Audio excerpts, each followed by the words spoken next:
Hello दोस्तों, यदि आप भी म्यूचुअल फंड्स में इन्वेस्ट करते हैं तो आप सेक्टर फंड्स के बारे में ज़रूर जानते होंगे।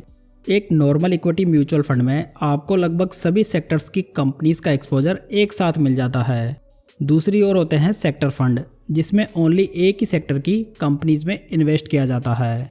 जब हमको ऐसा लगता है कि कोई सेक्टर आने वाले कुछ सालों में बहुत ही अच्छा परफॉर्म करने वाला है, तो हम उसके सेक्टर फंड के थ्रू पूरे सेक्टर पर बेट लगा सकते हैं, जिसमें हमारी रिस्क डायरेक्ट स्टॉक इन्वेस्टिंग की तुलना में थोड़ी कम हो जाती है।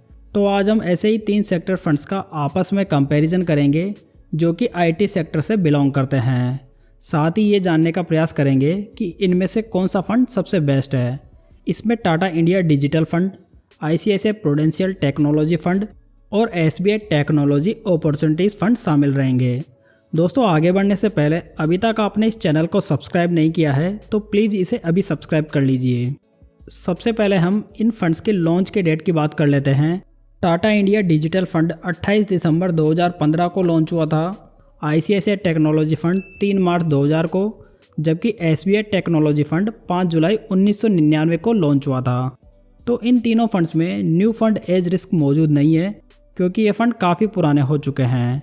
यदि इन फंड्स का AUM देखें तो टाटा का AUM 7,253 करोड़ रुपए, आईसीआईसीआई का 10,726 करोड़ रुपए, वहीं एसबीआई का 2,970 करोड़ रुपए है। तो यहाँ पर आईसीआईसीआई का सबसे ज़्यादा AUM है, जबकि सबसे पुराना फंड होने के बावजूद एसबीआई का AUM सबसे कम है। टाटा के फंड का benchmark index Nifty IT TRI है, जबकि आईसीआईसीआई और एसबीआई का benchmark index S&P BSE tech TRI है। इन तीनों फंड्स के डाइट प्लान का एक्सपेंस रेशियो देखें तो यहाँ पर टाटा का एक्सपेंस रेशियो 0.37% है, आईसीआईसीआई का 0.89% और एसबीआई का 0.90% है। तो यहाँ पर एक्सपेंस रेशियो के हिसाब से टाटा का फंड इन दोनों फंड से काफ़ी बेटर है। किसी भी म्यूचुअल फंड से परफॉर्मेंस निकलवाने में फंड मैनेजर का रोल सबसे इम्पोर्टेंट होता है। तो यहाँ पर टाटा के फंड को मिस मीता सेठी 2018 से मैनेज कर रही है, जो कि टाटा के अन्य 5 फंड्स को भी मैनेज कर रही है। आईसीआईसीआई के इस फंड को मिस्टर वैभव दुसाद 2020 से संभाल रहे हैं, जिसके साथ में ये 3 अन्य फंड्स को भी मैनेज कर रहे हैं। जबकि एसबीआई के फंड मैनेजर के रूप में मिस्टर सौरभ पंत है, जिन्होंने 2022 से ही इस फंड का चार्ज संभाला है, जो कि एसबीआई के अन्य 3 फंड्स को भी मैनेज कर रहे हैं। तो यहाँ पर एसबीआई का फंड मैनेजर रिसेंटली चेंज हुआ है, जो कि एक अच्छा सिग्नल नहीं माना जाता है। हो सकता है कि ये फंड मैनेजर और भी अच्छी परफॉर्मेंस निकालने में कामयाब हो जाए, लेकिन बार बार फंड मैनेजर चेंज होने से फंड की स्टेबिलिटी पर बहुत ज़्यादा इम्पैक्ट पड़ता है। चलिए दोस्तों, अब सबसे मोस्ट इम्पॉर्टेंट पॉइंट रिटर्न्स के आधार पर हम इनमें डिफ्रेंशिएट करते हैं। यदि 7 साल पहले हमने इन तीनों फंड्स में 5,000 रुपये की मंथली SIP स्टार्ट की होती, तो आज हमारा टोटल इन्वेस्टमेंट 4,20,000 रुपये का होता, जिसमें आज की डेट में आपके इन्वेस्टमेंट की करंट वैल्यू टाटा के फंड में 9,53,222 रुपये होती, आईसीआईसीआई टेक्नोलॉजी फंड में 9,38,515 रुपये होती, जबकि एसबीआई टेक्नोलॉजी फंड में 9,14,700 रुपये होती। तो यहाँ पर एब्सोल्यूट रिटर्न्स के मामले में टाटा डिजिटल फंड विनर बन जाता है। चलिए इनके रिटर्न्स को परसेंटेज में आपस में कंपेयर कर लेते हैं। सबसे पहले टाटा डिजिटल के रिटर्न्स को देखते हैं, जिसने लास्ट 7 ईयर्स में 20.81% के, लास्ट 5 ईयर्स में 21.18% के, लास्ट 3 ईयर्स में 32.88% के और लास्ट 1 ईयर में 11.12% के रिटर्न्स बना कर दिए हैं। आईसीआईसीआई के रिटर्न देखें तो लास्ट 7 ईयर्स में इसने 20.15% के, लास्ट 5 ईयर्स में 21.76% के, जबकि पिछले 3 सालों में 35.36% के और लास्ट 1 ईयर में 7.92% के रिटर्न्स डिलीवर किए हैं। वहीं एसबीआई टेक्नोलॉजी फंड ने लास्ट 7 ईयर्स में 19.68% के, लास्ट 5 ईयर्स में 20.72% के, लास्ट 3 ईयर्स में 30.26% और लास्ट 1 ईयर में 14.75% के एनुअलाइज रिटर्न्स डिलीवर किए हैं। तो यहाँ पर लॉन्ग टर्म में भी टाटा का फंड मार्जिनली बेटर परफॉर्म कर रहा है। दोस्तों, यदि आप म्यूचुअल फंड, IPO या स्टॉक्स में इन्वेस्ट करने के लिए इंडिया के बेस्ट ब्रोकर्स के साथ में अपना डीमैट अकाउंट खुलवाना चाहते हैं, तो लिंक आपको नीचे डिस्क्रिप्शन में मिल जाएगा।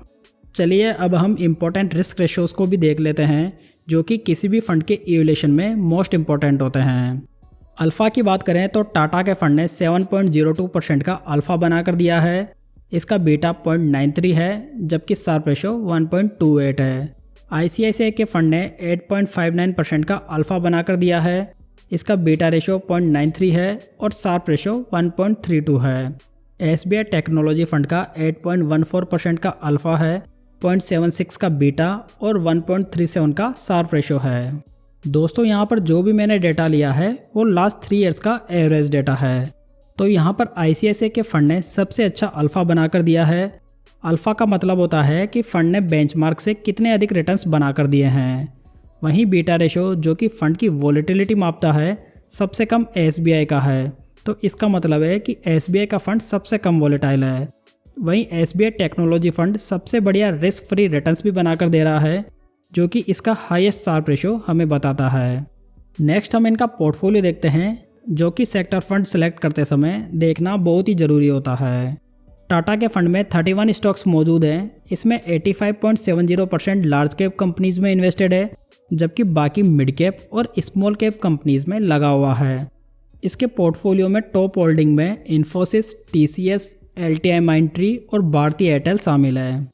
ICICI के पोर्टफोलियो में 47 स्टॉक्स मौजूद है, जिसमें लार्ज कैप में 83.83% इन्वेस्टेड है, जबकि बाकी मिड कैप और स्मॉल कैप कंपनीज में लगा हुआ है, जिसमें इन्फोसिस, TCS, भारती एयरटेल और HCL टेक में हाईएस्ट एलोकेशन है।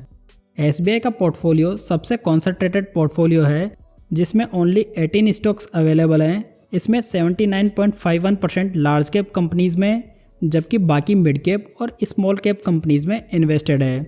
इनकी टॉप होल्डिंग में इन्फोसिस, TCS, भारती एयरटेल और टेक महिंद्रा शामिल है।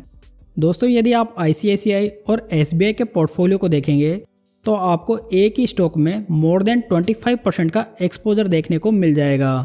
म्यूचुअल फंड में किसी एक ही स्टॉक्स में इतना ज़्यादा एक्सपोजर ठीक नहीं माना जाता है, क्योंकि जब फंड मैनेजर एक ही स्टॉक पर इतना अधिक बेट लगा देता है तो वह थोड़ा रिस्की बन जाता है, क्योंकि बाई चांस यदि वो कंपनी परफॉर्म नहीं कर पाती है या उसमें कुछ गड़बड़ निकल कर आती है तो संपूर्ण पोर्टफोलियो पर बहुत ज़्यादा इम्पैक्ट पड़ सकता है।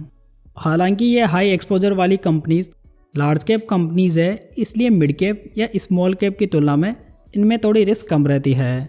अगर इन फंड्स का टर्नओवर रेशो देखें तो टाटा का 24.12% है, ICICI का 66% और SBI का 36% है। तो यहाँ पर टर्नओवर रेशो टाटा के फंड का सबसे बढ़िया है, जबकि ICICI का टर्नओवर रेशो सबसे ज़्यादा है, जो कि पोर्टफोलियो स्टेबिलिटी के लिए अच्छा नहीं माना जाता है। अगर रिटर्न्स के आधार पर देखा जाए तो लास्ट 7 ईयर्स में टाटा का फंड बेस्ट है, लेकिन लास्ट 3 ईयर्स में ICICI का फंड बेटर परफॉर्म कर रहा है। Tata India digital fund expense ratio, fund manager और पोर्टफोलियो एलोकेशन के हिसाब से सबसे अच्छा नज़र आ रहा है, लेकिन वॉलेटिलिटी के मामले में SBI का फंड बाकी दोनों फंड से कम वॉलेटाइल है, जो कि सबसे अधिक रिस्क फ्री रिटर्न्स भी बनाकर दे रहा है। तो ऐसे इन्वेस्टर जो कि लो रिस्क के साथ में IT सेक्टर में इन्वेस्ट करना चाहते हैं, वो SBI टेक फंड की ओर रुख कर सकते हैं।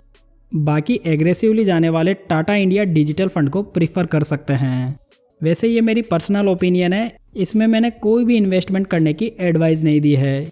वैसे लास्ट 1-2 सालों में IT sector below average perform कर रहा है, इसकी वजह से सभी IT फंड्स भी अच्छा परफॉर्म नहीं कर पा रहे हैं। इसी वजह से sector fund normal mutual fund की अपेक्षा अधिक रिस्की हो जाते हैं। तो उम्मीद करता हूँ दोस्तों ये जानकारी आपको अच्छी लगी होगी। इस वीडियो को लाइक, कमेंट और शेयर जरूर करें, साथ ही इस चैनल को अभी सब्सक्राइब कर लें। तो चलिए दोस्तों फिर मिलते हैं एक नई जानकारी के साथ, तब तक जय हिंद, जय भारत।